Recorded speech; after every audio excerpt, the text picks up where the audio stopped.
এক রাখাল ছেলে মাঠে গরু ছেড়ে দিয়ে গাছতলায় বসে আছে। এমন সময় এক মুসাফির এসে তাকে বলল, বাবা, তুমি আমাকে একটু পানি খাওয়াবে? আমার বড়ই তৃষ্ণা পেয়েছে।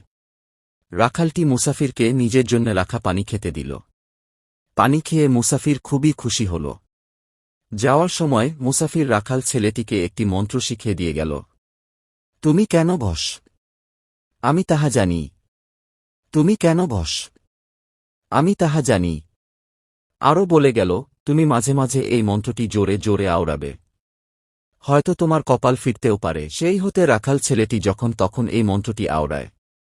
পাড়ার লোকে ভাবে সে পাগল হয়েছে। সে দেশের বাদশা বড় ভালো মানুষ ছিলেন। তিনি মাঝে মাঝে ভিখারির পোশাক পরে প্রজাদের অবস্থা জানতে বের হতেন। সেদিন ঘুরতে ঘুরতে বাদশা দেখতে পেলেন কয়েকজন চোর একটি বাড়িতে সিট কাটছিল। সেই পথ দিয়ে যেতে যেতে ছেলেটি জোরে জোরে মন্ত্র পড়ল। তুমি কেন বস? আমি তাহা জানি। তুমি কেন বস? আমি তাহা জানি। অমনি চোরেরা সিটকাঠি নিয়ে দৌড়ে পালাল। বাদশা তখন ভাবলেন, এই রাখাল বালক নিশ্চয় কোনো কেরামতি পেয়েছে।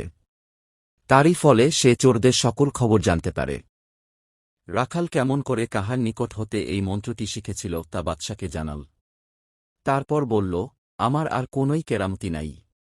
আমি শুধু জোরে জোরে এই মন্ত্রটি পড়েছি, তুমি কেন ঘষ আমি তাহা জানি, তুমি কেন ঘষ আমি তাহা জানি। বাদশা রাখাল ছেলেটিকে বহু পুরস্কার দিয়ে তার নিকট হতে এই মন্ত্রটি শিখে আসলেন। বাদশার উজির বড়ই খারাপ লোক। সে গোপনে গোপনে বাদশাকে খুন করে নিজে বাদশা হওয়ার মতলবে ছিল। তাই সে বাদশার নাপিতকে বহু টাকা ঘুষ দিয়ে বলে দিল, তুমি যখন কাল বাদশার দাড়ি কামাবে তখন খুর দিয়ে তাহার গলা কেটে ফেলবে। নাপিত বহু টাকা ঘুষ পেয়ে উজিরের কথায় রাজি হল। পরদিন বাদশার দাড়ি কাটতে এসে নাপিত দেখল তার খুরে তেমন ধার নাই। সে পাথরের উপর ঘষিয়া খুরে ধার দিতে লাগল। বাদশাহ ভাবলেন, সেই রাখাল বালকের মন্ত্রটি জোরে জোরে আওড়ে পড়ে, দেখি কি ফল হয়। বাদশাহ মন্ত্র পড়তে লাগলেন। তুমি কেন বস? আমি তাহা জানি। তুমি কেন বস? আমি তাহা জানি। তখন নাপিত আর যায় কোথায়?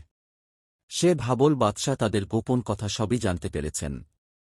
সে তাড়াতাড়ি উঠে বাদশার পায়ে পড়ে কেঁদে বলল, বাদশাহ নামদার, আমার কসুর মাফ করেন। আপনার দুষ্ট উজির অনেক টাকা পয়সা দিয়ে আমাকে আপনার গলা কাটতে পরামর্শ দিয়েছে। বাদশাহ তখন সবই বুঝতে পারলেন। উজিরকে বন্দি করে এনে শাস্তি দিলেন, আর রাখাল বালকটিকে এনে নিজের সভাসদদের অন্তর্ভুক্ত করলেন।